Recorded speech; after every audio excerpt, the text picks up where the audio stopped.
El eterno Dios, el Padre, envió a su Hijo Jesucristo. Su Hijo Jesucristo, Él es el camino, es la verdad, es la vida, es la luz. Y Él es la gracia, esa gracia que necesitamos, a Jesucristo. Están cordialmente invitados a este programa, La Palabra de su Gracia, juntamente con el pastor Juan Cano.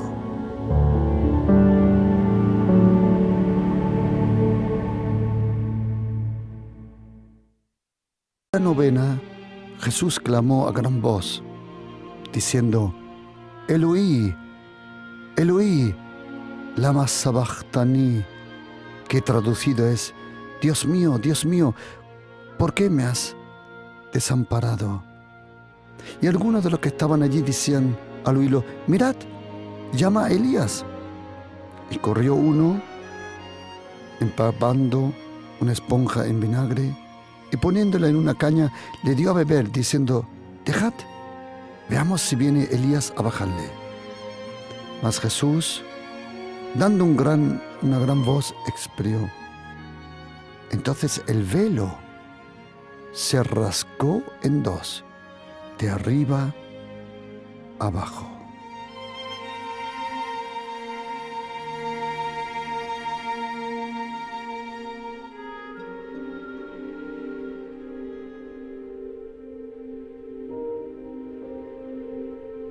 El velo se rasgó. Una promesa que el Señor había hecho.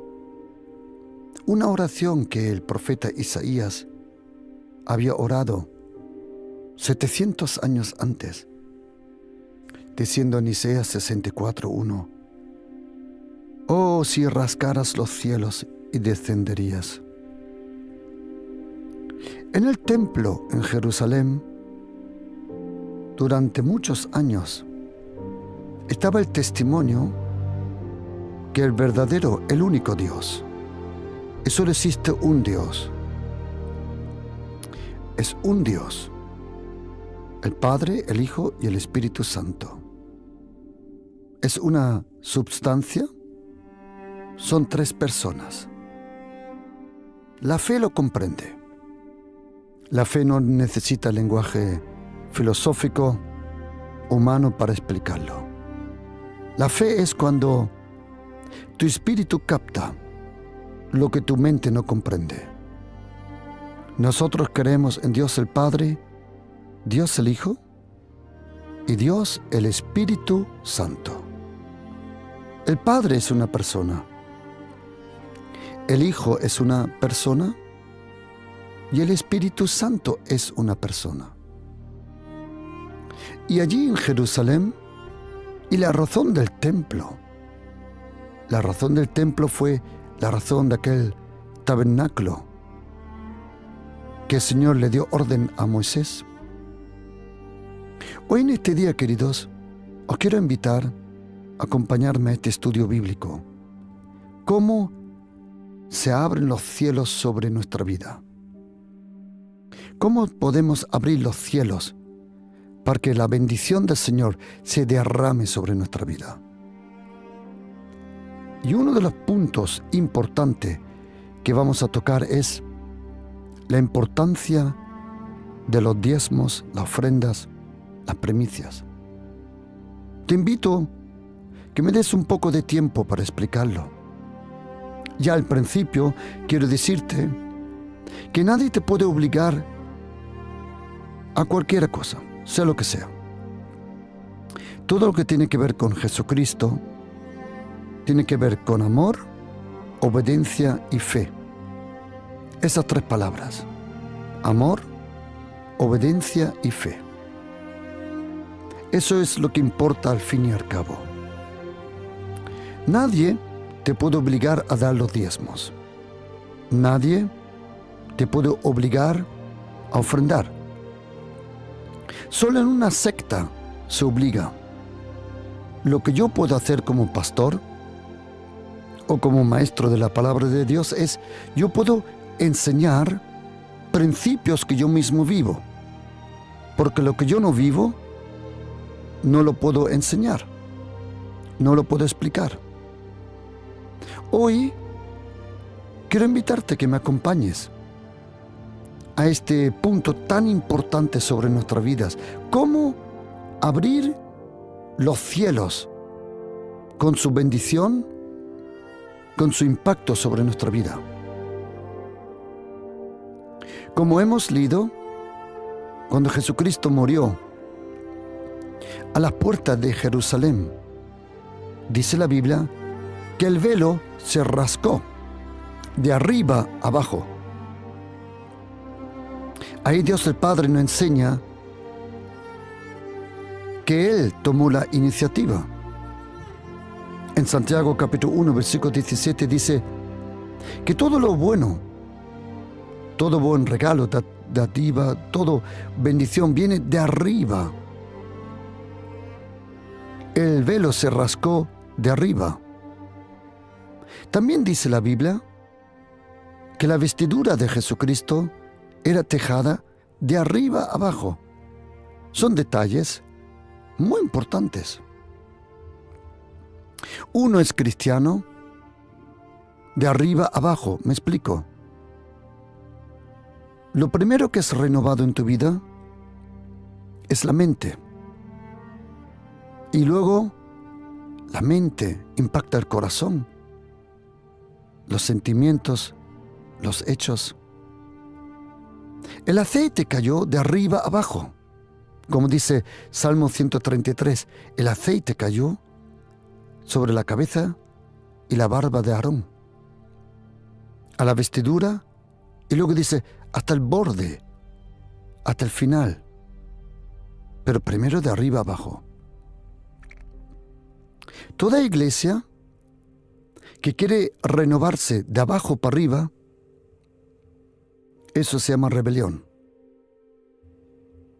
Pero toda iglesia es renovada de arriba para abajo. Eso se llama revelación, avivamiento.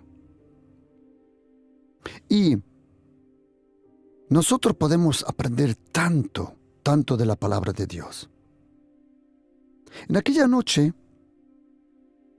en aquellas 24 horas, los últimos 24 horas de Jesucristo, es impresionante lo que Jesucristo nos enseñó.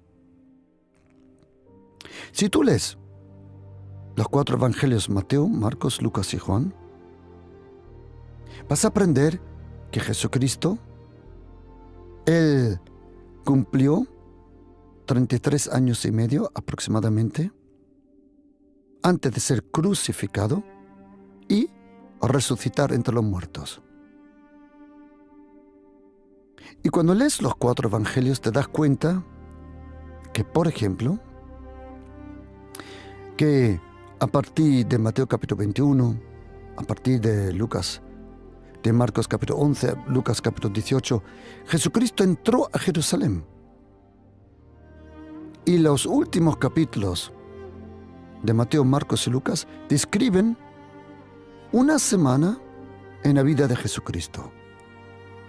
Pero el Evangelio de Juan, que contiene 21 capítulos, es impresionante porque el Evangelio de Juan, que describe los 33 años y medio de Jesucristo, solo para la última noche, solo para aproximadamente, vamos a decir, 18, 16 horas o 12 horas,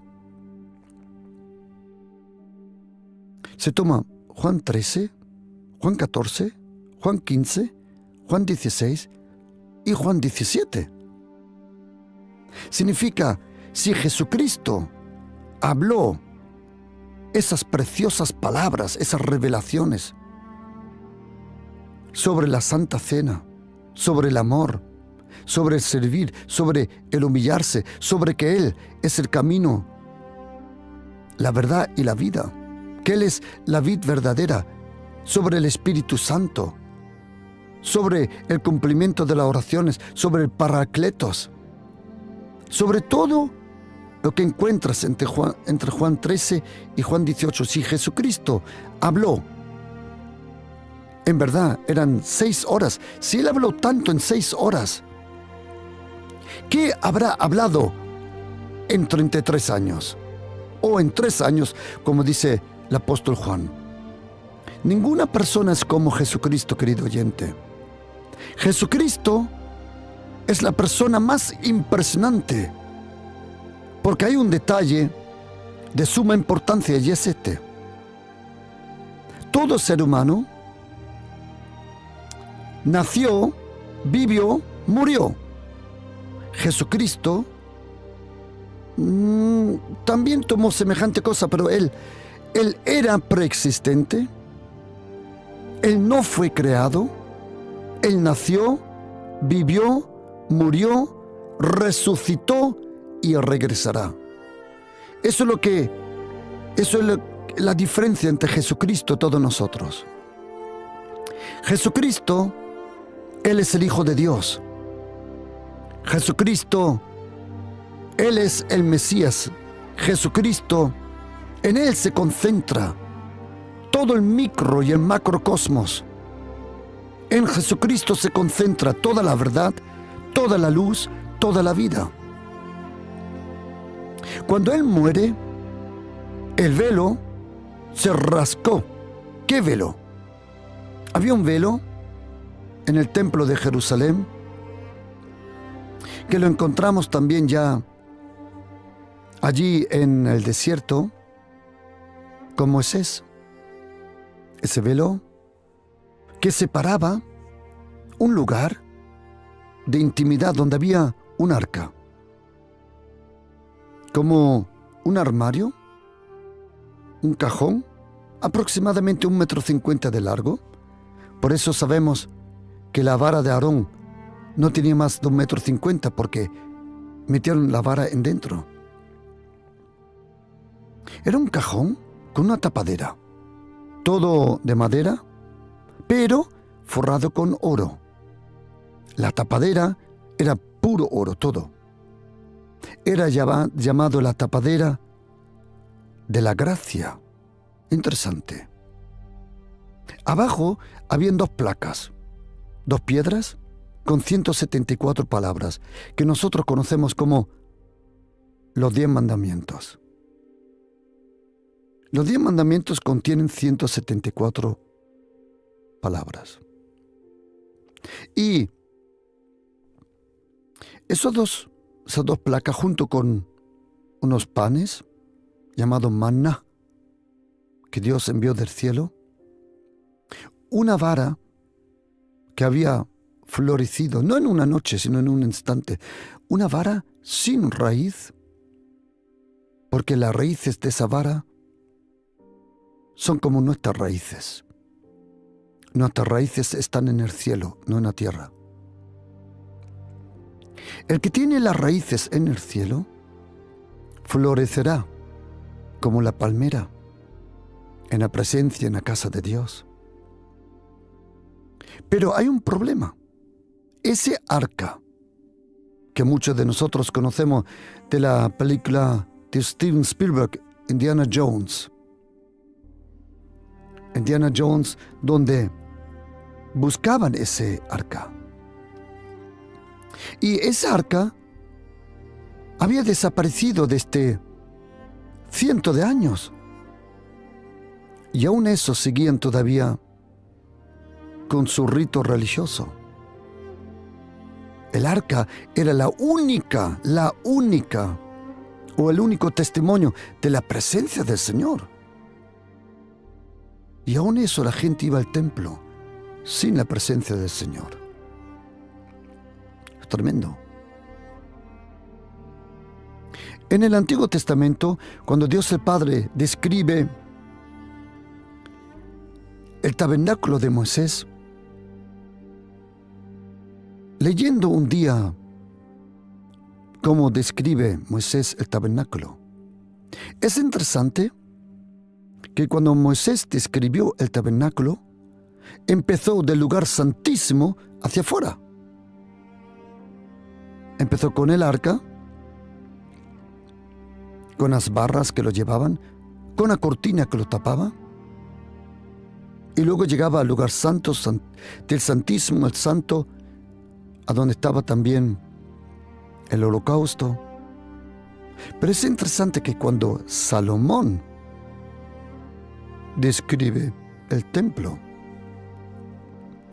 él no empieza de lo santísimo hacia afuera, sino de afuera hacia adentro. Para Moisés, lo más importante era la presencia, no el oro del templo, no las piedras preciosas. Era la presencia. Y el pueblo iba al templo sin la presencia del Señor. Es un misterio. Había una cortina que no tapaba nada. Hoy también en muchos lugares hay cortinas que tapan solo un vacío. Si tú quitas esa cortina del medio, no hay fruto. Como Marcos 11, cuando Jesucristo fue a ese árbol, a la higuera, a ver si había fruto. Quitó las hojas y no vio fruto. En muchos lugares hoy ponen hojas, velos, para esconder que no hay nada. Ese velo es un velo religioso. ¿Sabes, querido oyente, lo que a nosotros cristianos nos diferencia, además de muchísimas cosas, pero hay una cosa primordial que nos diferencia a nosotros de todas las otras religiones? ¿Quieres saberlo? Es igual qué religión, en qué creen, qué siguen, qué viven. ¿Quieres saber una cosa? Ninguno de ellos tiene la presencia de su Dios como la tenemos nosotros. Me explico. Sea Buda, Zaratustra, Mahoma o quien sea, nadie de ellos puede decir que su Dios está presente. El único presente Dios es aquel que dijo en el profeta Ezequiel en el último versículo: Yahweh Shammah, que pone Dios es omnipresente. Y Jesucristo dijo: yo estaré con vosotros. Él ha resucitado. Nosotros vivimos de la presencia del Señor. Jesucristo vive. Él está aquí. La pregunta no es si Él vive, la pregunta es si nosotros vivimos. La pregunta no es si Él existe, no. La pregunta es si nosotros existimos. Y se rascó el velo. Lo mismo que en el profeta Isaías 64, versículo 1. Déjame darte solo una anécdota y voy siguiendo con este estudio bíblico. ¿Cómo podemos abrir nosotros los cielos? Porque la Biblia dice en Mateo 3:16, Marcos 1:10 y en Lucas 3:21 que mientras Jesucristo oraba, los cielos se abrieron. Pero en griego original dice, los cielos se rascaron. Quiero decirte una cosa, el cielo no tiene cremalleras. Si una vez lo abres, está abierto sobre tu vida. La pregunta es, ¿cómo abrir los cielos sobre tu negocio, sobre tu vida, sobre tus finanzas? Porque todo eso es muy importante. Es interesante que la Biblia conoce las ventanas del cielo. El cielo tiene muchas ventanas, pero el cielo solo tiene una puerta, que es Jesucristo. El cielo tiene muchas ventanas que se te abren hacia tu vida, pero solo una puerta que se nos abre hacia el Padre, que es Jesucristo. Déjame darte solo un detalle que de otro día me quedé pensando. Leyendo en los 4 evangelios, y lo puedes leer en Mateo 26, 51, en Marcos 14, 47, Lucas 22, 50 y 51 y Juan capítulo 18, versículo 10 y versículo 26. Hay algo mencionado que es una de las pocas cosas que los 4 evangelios en común tienen. Todos los 4 evangelios comentan a Jesucristo, su vida, su ministerio, de otro punto de vista. Pero hay cosas que los 4 evangelios tienen en común. El único milagro que los 4 evangelios tienen en común, además de la resurrección, es la multiplicación de los panes para los 5.000 hombres. Todos los otros milagros o están en Mateo, o están en Marcos, o están en Lucas, o solo en Juan. Pero hay otra cosa que los 4 evangelios tienen en común, y es cuando dice la Biblia que en aquella última noche 600 soldados, eso está escrito en la Biblia, era una cohorte, era un grupo que se llamaba cohorte, y la cohorte tenía 600 soldados que vinieron de noche a tomar a Jesucristo preso. 600 soldados, más los siervos de los sumos sacerdotes que iban acompañando a Judas. Cuando llegaron al jardín Getsemaní, Judas había dicho: aquel a quien yo abrace y le dé un beso, él es. Ahí te das cuenta que Jesucristo era completamente hombre. En muchos dibujos, imágenes, lo ves completamente vestido de blanco. Y quiero decirte una cosa, ¿blanco? No, Jesucristo era blanquito, un poquito, blanco roto, como dicen los pintores. Pero yo creo que era más, un poco oscuro, por todo el sol, el viento, el frío. Tenía un poco de color. No como algunas sectas enseñan a Jesucristo, que parece que es un noruego. Olvídate. O alemán. Pelo rubio, ojos azules. Forget it. Olvídate. Jesucristo era judío. Completamente. De la tribu de Judá. Nacido en Belén. Crecido en Nazaret. Era Galileo. Era Jesucristo de Nazaret. Era completamente judío. Judas viene, le abraza, le da un beso, y dice la Biblia que uno de ellos, y es el Evangelio de Juan capítulo 18, versículo 10, que dice que Pedro cogió una espada y le cortó a uno la oreja. ¿A quién? A uno llamado Malchus.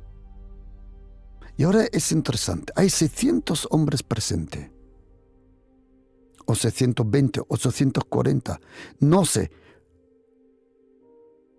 ¿Cómo es eso que por casualidad le corta la oreja al siervo del sumo sacerdote? Cuando leí eso, me vino algo a la mente. Que el sumo sacerdote en el Antiguo Testamento era ungido.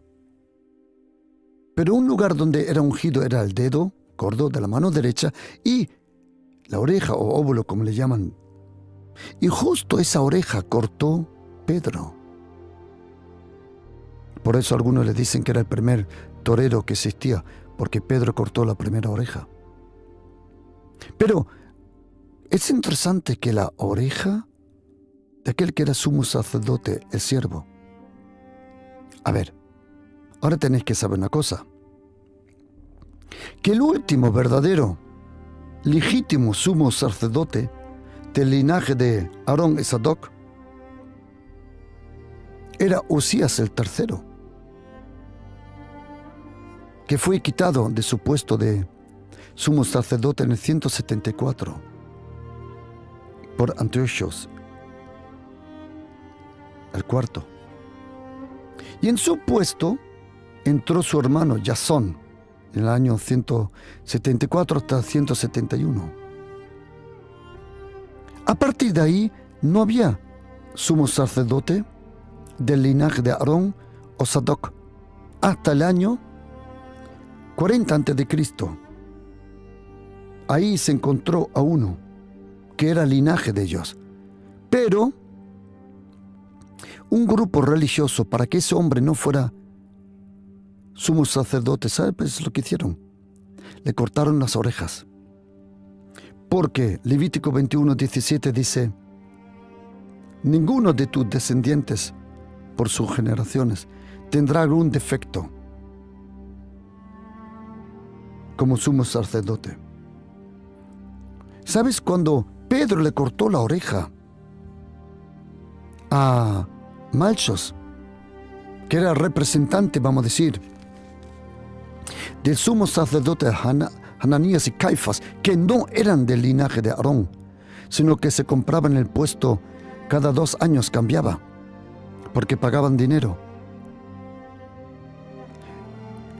Pedro, sin darse cuenta, le cortó, hablando espiritualmente, al sumo sacerdote del Antiguo Testamento, le cortó la oreja a la ley, no sabiendo que el verdadero sumo sacerdote se llamaba Jesucristo. ¿Y qué hizo Jesucristo? ¿Le dijo a Pedro, muy bien hecho? No. Él dijo, quita la espada. El que coge la espada va a morir por la espada. Se agachó y le pegó la oreja otra vez al siervo, como diciendo, sí, he venido a cambiar las cosas, pero no de tu forma, Pedro. He venido a cambiar toda la ley en gracia, sí, pero no de la forma como tú lo dices. Jesucristo es el sumo sacerdote. La Biblia dice en la carta de los Hechos que ahí Jesucristo recibe los diezmos. Porque os quiero enseñar, queridos, algo que vivo, que está en la Biblia, y es cómo abrir los cielos sobre tu vida, pero también de forma financiera. Déjame decirte una cosa.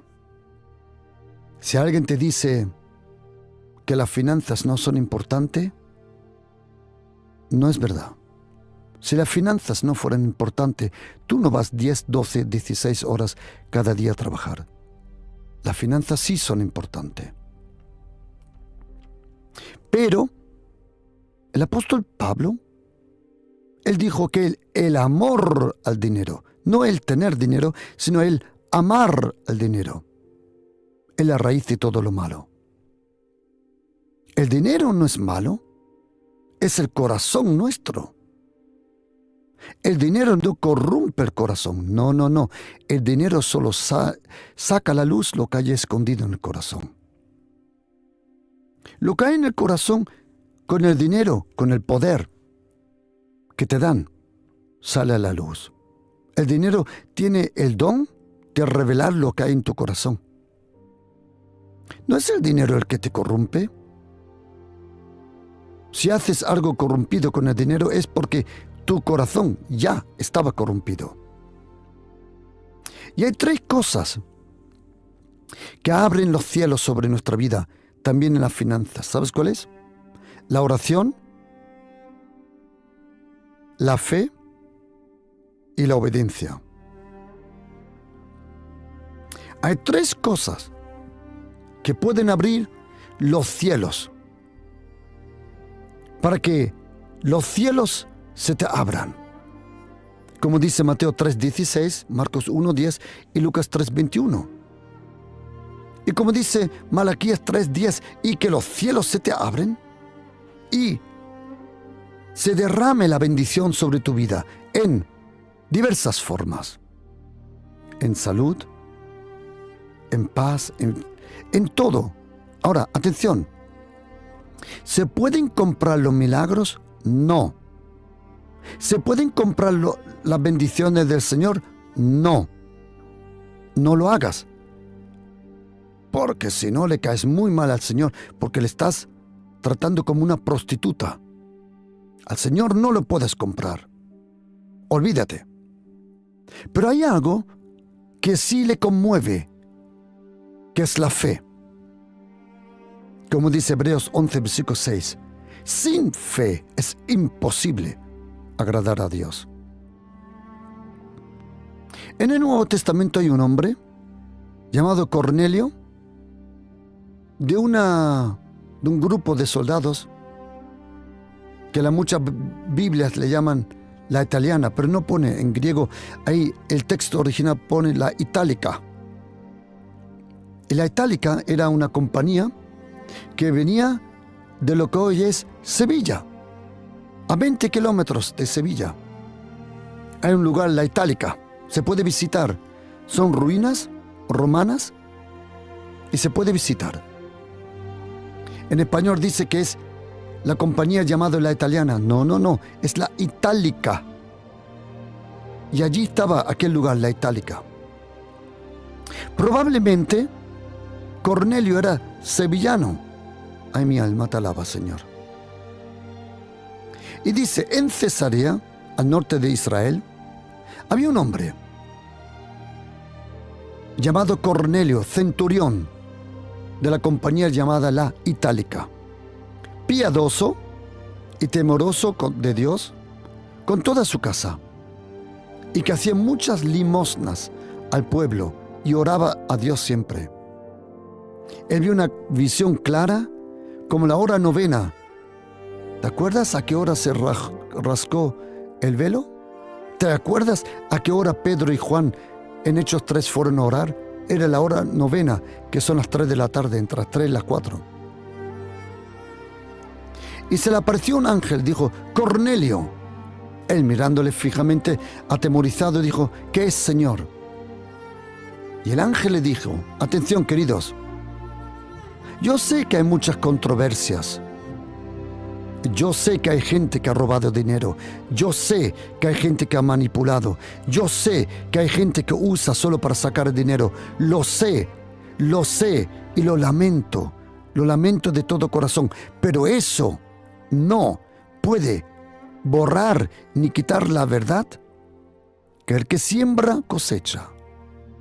Yo sé que hay gente que lo ha hecho mal, lo sé, pero solo porque ellos lo han hecho mal, lo que Dios ha dicho no es mal. Y este ángel le dijo, Cornelio, tus limosnas, tus oraciones y tus limosnas han subido para la memoria delante de Dios. A ver, ¿cómo? Pero si mis limosnas es para los pobres. Sí, pero lo que haces para un pobre, eso vale delante de Dios. El ángel le dijo, Cornelio, te voy a decir un secreto. En el cielo se conocen tus oraciones y en el cielo se sabe si eres un hombre generoso o no. El cielo conoce tus oraciones, pero también tus ofrendas, tus diezmos, tus limosnas. ¿Y por qué para nosotros es tan importante los diezmos y las ofrendas? Atención, querido oyente. Déjame decirlo otra vez. Attention, please. Pregunta. ¿Alguien te puede obligar a diezmar? No. ¿Alguien te puede obligar a ofrendar? No. Todo lugar donde te obligan no es una iglesia. Es una secta. Y la gente que hace eso y lo hace mal y se cree que va a salir con las suyas, quiero decirte una cosa. Estás equivocado, porque el Señor ha visto tu corazón. Estás equivocado. El Señor, Él dijo, apacienta mis ovejas. Él no dijo, ordeña mis ovejas. Él dijo, apacienta mis ovejas. ¿dar los diezmos? Me preguntan algunos, pastor, ¿dar los diezmos es del Nuevo o del Antiguo Testamento? Me acuerdo esa pregunta de un hombre honesto, amable, simpático. Me preguntó, pastor, ¿tengo que dar los diezmos? Y yo dije, a ver, tú no tienes que estar obligado a nada. Todo lo que no hagas por fe, por amor y obediencia, no trae bendición. Porque nadie te puede obligar. Pero ahora una cosa. Si en el Antiguo Testamento el Señor dio una promesa, si bajo la ley habían promesas para las finanzas, ¿cuánto más funcionará esa promesa bajo la gracia? Porque la gracia actúa por fe. El Señor dice en el profeta Malaquías, traed los diezmos al alfolí, que haya alimento en mi casa. Y probadme en esto, dice el Señor, si no, os abro las ventanas de los cielos. Bendición hasta que sobreabunde. Es interesante. Es interesante que el Señor dice que va a abrir la ventana de los cielos. Y sabes, querido, una cosa. Toda oración que no vaya acompañada de fe, obediencia y amor no funciona. Me explico. Un día el Señor a mí personalmente me dijo, hijo, las finanzas no se multiplican por oración, sino solo por siembra. Y el Señor, ya hace 21 años que venimos para España, el Señor me dijo, dile a los hermanos alemanes que no te envíen dinero. Yo te voy a sostener aquí en España. Yo dije, Señor, yo había aprendido 3 carreras, 3 profesiones, con carné, con todo terminado. Dije, ok, Señor, me voy a trabajar. Y el Señor dijo, un momento, tú vas a trabajar para mí. Y esto de 38 horas a la semana, eso es una broma. Absoluto. Con el Señor estás 24 horas online. Absolutely. El Señor me dijo, yo te voy a sostener.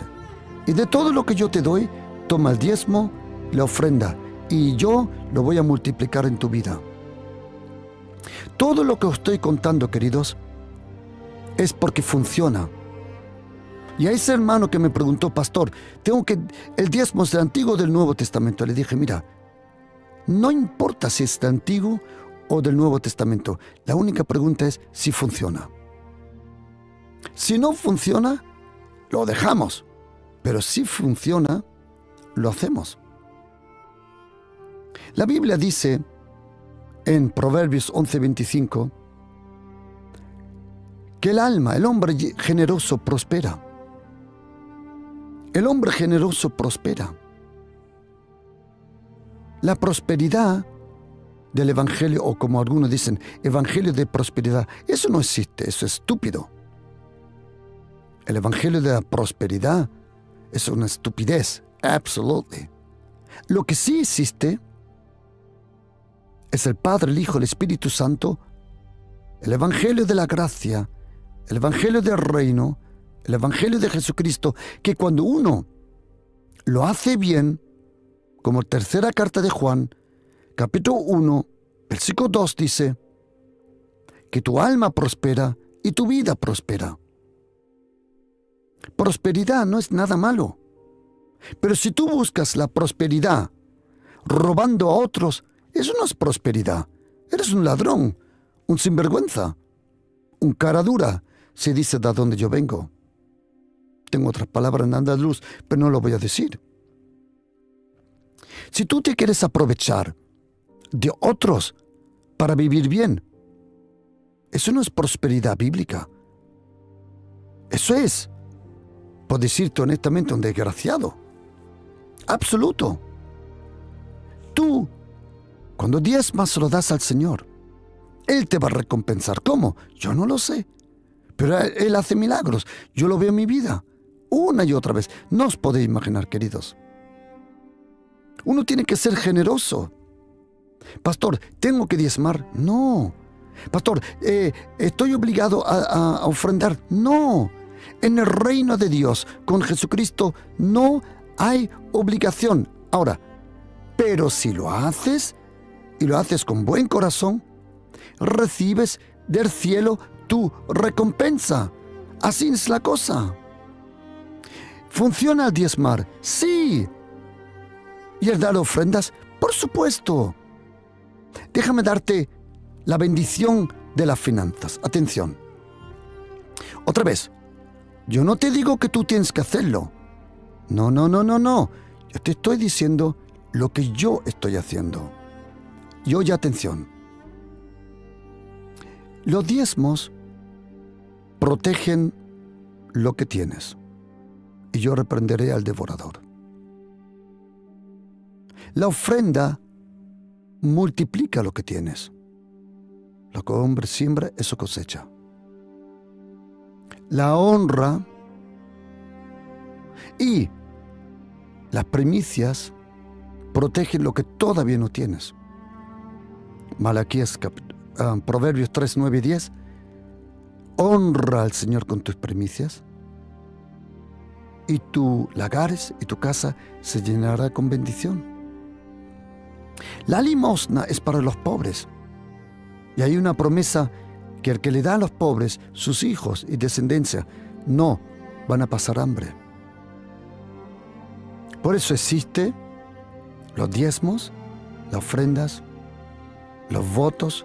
Los votos aceleran lo que tienes. La honra, las primicias. Si la masa, la primicia es santa, dice Romanos 11, la masa restante es protegida. Por eso, querido oyente, otra vez, ¿alguien te puede obligar? No. Pero, si quieres que los cielos se te abren, queridos, si quieres que esa bendición sobre tu negocio, sobre la obra de tus manos, sobre tu trabajo, porque todos nosotros necesitamos la bendición del Señor. ¿Es bueno diezmar? Sí. ¿Es bueno dar ofrendas? ¡Claro! ¿Es bueno darle a los pobres? ¡Por supuesto! Todo funciona. El generoso prospera. Cuando lo haces con un corazón generoso, hay un poder tremendo. Yo no sé si tú has oído de este hombre de Hong Kong, Deng Xiaoping, un chino que abrió una empresa de química, creo que se llama en español, química. Él cumplió 98 años. ¿Sabe lo que pasó a la edad de 94 años? Se convirtió a Jesucristo. Con 94 años se dejó bautizar. ¿Sabe lo que hizo? Dio 80% de sus bienes, lo dio. En dólares, sujétate. Más de 1 billón, 1.000 millones de dólares. Abrió, ¿cómo se llama en español? Escuelas, abrió residencias, universidades. Es impresionante lo que hizo ese hombre. Generosamente, y los últimos años de su vida, alquiló una casa de 120 metros cuadrados y los últimos 20% también se lo dio a los pobres y a los necesitados. Y le preguntaron que por qué había hecho eso. Y dijo, porque ahora de verdad soy rico. Desde que tengo a Jesucristo en mi corazón, sé lo que es de verdad tener riqueza. 1.000 millones dio, porque dijo que no era nada en comparación al perdón de los pecados. Querido oyente, yo te aconsejo a orar, porque funciona. Yo te aconsejo a leer la Biblia. ¿Por qué? Porque es bueno. Yo te aconsejo también a diezmar y a ofrendar por fe. Que lo hagas. Y que lo hagas con buen corazón. Ha venido gente a decirme, pastor, yo diezmo, pero no soy bendecido. Le he dicho, a ver, un momento. ¿Por qué das los diezmos? Y me han dicho, porque me obligan. Y le he dicho, para con eso ahora mismo. No diezmes, no ofrendes. Porque te estás dañando. No lo haces por amor a Dios, sino por el miedo a los hombres. Pero una cosa, le dije, si quieres hacerlo, hazlo pero con amor, fe y obediencia. Porque entonces recibes bendición. Me acuerdo de un caso que una hermana me dijo, pastor, al principio del mes ya me están llamando para que diezme. Y le dije, ¿quién? ¿El banco? No, dijo, no. De su supuesta iglesia. Querido, oye una cosa. Todo ministerio que haga eso, antes o después desaparece. Porque si no te permite maltratar a las personas. Las personas por las cuales Él murió. ¿Tú te crees que Él te va a permitir que tú le saques el dinero de los bolsillos? Pues la llevas bien clara. No conoces al buen pastor. Y no sabes lo que hace Él con los lobos. Ni te lo imaginas. Él es el león de la tribu de Judá. Pero, pastor, ¿diezmar es bueno? Sí. Y funciona. Pero tienes que hacerlo por fe. ¿Y dar ofrenda es bueno? Claro. Pero tienes que hacerlo con fe, con amor, por obediencia. Amor a Jesucristo, amor a tu próximo. Queridos, la pregunta no es si los diezmos, las ofrendas funcionan. Esa no es la pregunta. La pregunta no es si es del Antiguo o del Nuevo Testamento. La única pregunta es si funciona. Y querido oyente, mire, si no funciona, lo dejamos ahora mismo. Ahora mismo se acabó. Ahora mismo se acabó. Pero si funciona, es el momento de sembrar. ¿Sabes cómo llevo Dynamis Radio, querido oyente? ¿Usted cree que yo le cobro a alguien algo? Por el amor de Dios. Me daría vergüenza. Lo mismo en la iglesia Pasión por Cristo. Todo lo que no es por fe es pecado. Lo único que yo hago es, una vez al mes hago un llamado y digo, ¿quién de vosotros me puede ayudar? ¿Quién de vosotros quiere sembrar junto conmigo? Junto conmigo para que personas oigan el Evangelio de Jesucristo, de su amor, del perdón. ¿Y sabes qué? Quiero hacer un llamado. ¿Quién dice, en este mes dice, pastor, yo voy a sembrar. Yo quiero ayudar. Yo quiero que otras personas oigan el Evangelio de Jesucristo en su forma más clara y pura, a través de la gracia.